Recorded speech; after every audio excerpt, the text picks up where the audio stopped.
What's poppin', people? It's Dante, getting my morning started here in the most historic park in America. Welcome to the Centennial Arboretum, where I spent 8 hours in paradise. And so, yeah, today I'm thinking about... oh man, I'm so excited for the day. It's so like, oh man, it doesn't matter if the sun's not out. Just the fact that I'm immersing myself in a beautiful space, yeah, that's enough to put a smile on my face. And so, yeah, today I'm thinking about serendipity, embracing serendipity, letting go in street photography, and what this means to me and why this matters. So, you know, I think when we're out there on the streets, you know, it's nice to be intentional. It's nice to look for something specific and be on the hunt and look for those decisive moments. André Cartier-Bresson, he was the decisive moment king. Shout out to Eli. He's told me that, what did you say, Eli? You said that in Dexter they reference the decisive moment when they go to take a photo or something of them chopping someone's limb off or some shit. Yeah, so the decisive moment, yeah, it's a myth. I actually think ultimately when you're out there on the street, embracing serendipity, embracing chance, and sort of letting go and detaching yourself from the outcome is much more rewarding. And I'm not trying to say that each photograph should just be an accident, right? Like when you're looking around you and you're photographing and you're making pictures, of course you're aware of this quote-unquote decisive moment, whether it's the footstep of somebody hopping off of a curb or a gesture of them hailing a taxi, you know, all these classic kind of gestures and things that trigger you to press the moment, those decisive moments of somebody in shock, somebody eating, somebody smiling, laughing, blah, blah, blah. And you're gonna make an intentional photograph of that decisive moment. But actually, in order to reveal more interesting moments in the results of your photographs, I actually think letting go and detaching yourself of the photographs is the most important part to embrace this sort of serendipity in street photography. And so the first thing I want to express is when I'm on the streets and I'm making pictures, I essentially watch where the light is and I follow that. And that's all I do. Right? I have no preconceived idea of where I'm going, what I'm doing. I just orient myself towards the sunlight. I follow the sunlight. I feel good when the sun's out. I feel good when, you know, it's a cloudy day today, so it's not a great example. And I'll follow the sunlight and I'll just continuously walk towards it, and it just feels good. And that feeling of bliss and that good feeling that is arising during that time of me walking towards the sun then ultimately delivers surprises to me just very naturally, whether it's a moment or something I photograph at the end of that walk. And it's very important to detach yourself from the things that you're photographing. If you're being in your head, if you're in your head when you're on the street and you're thinking in your head that you need to look for something specific, this is what causes decision fatigue. It's what causes you to... the fuck? It's what causes you to basically become stagnant. But we want to be moving through the world. We want to be moving and photographing.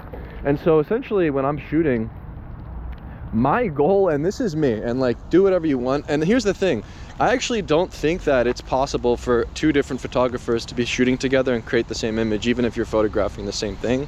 And so first and foremost, your vision is your vision, my vision is my vision. And even if you're photographing walking beside me and we're taking pictures in a similar way, you're going to make a completely different photograph. I think that's something really important. It's like people are afraid of copying or making pictures in the same way or doing things the same way. But when you embrace serendipity, letting go, then everything is going to be your voice, and it's authentic because you're essentially allowing the chips to fall as they may. You're not necessarily trying to make something with such a precise composition, but the photograph and the result of the image, it derives through your intuition when you press the shutter. And I think that's just a much more interesting approach. It's not this rational mind that's guiding you to press the shutter, but it's that part of your brain and your gut. You know, it's that third brain, right? Your gut, your heart. You know, those are what are truly guiding you to press the shutter. And you know, it might sound like weird to like say that, but it's just the ultimate truth, right? You're not necessarily like, if you're looking at the world in front of you like a freaking composition, and you're looking at like leading lines and like a freaking Fibonacci spiral and like, you know, grid and like the rule of thirds in front of you, well, that's just stupid. Things just naturally align when you're in tune with your intuition, right?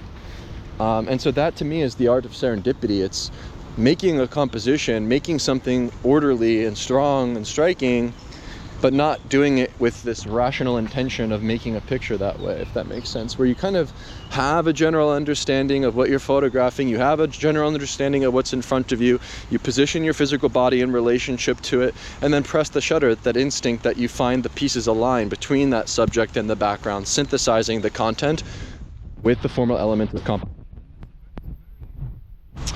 Interesting topic to me, because ultimately I think the approach that I'm most interested in is the one that leads me to the most authenticity.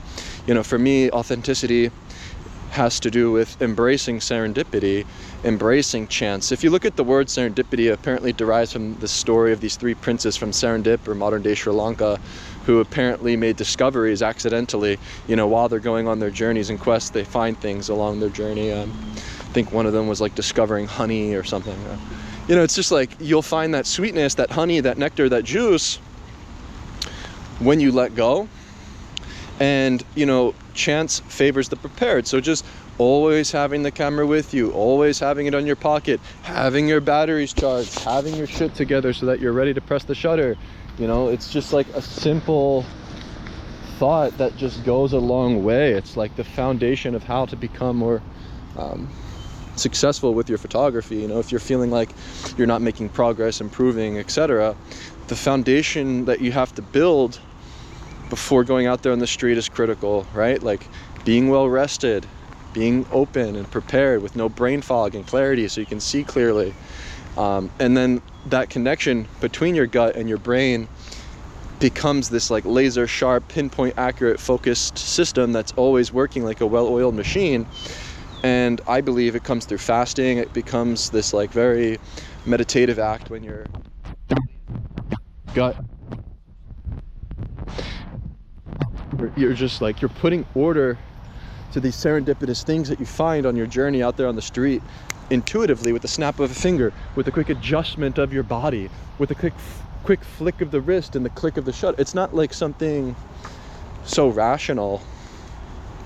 And I just wanted to think about this and talk about this just very briefly this morning. It's just a thought that I had. It's just something I thought about this morning because, yeah, I think we're all in our head. We're in our head when we're shooting photos. But the most interesting approach is to allow your mind to go blank and to just be. And when you're on the streets, then you can simply respond to things. And serendipity will deliver that beauty on the other side that you're looking for.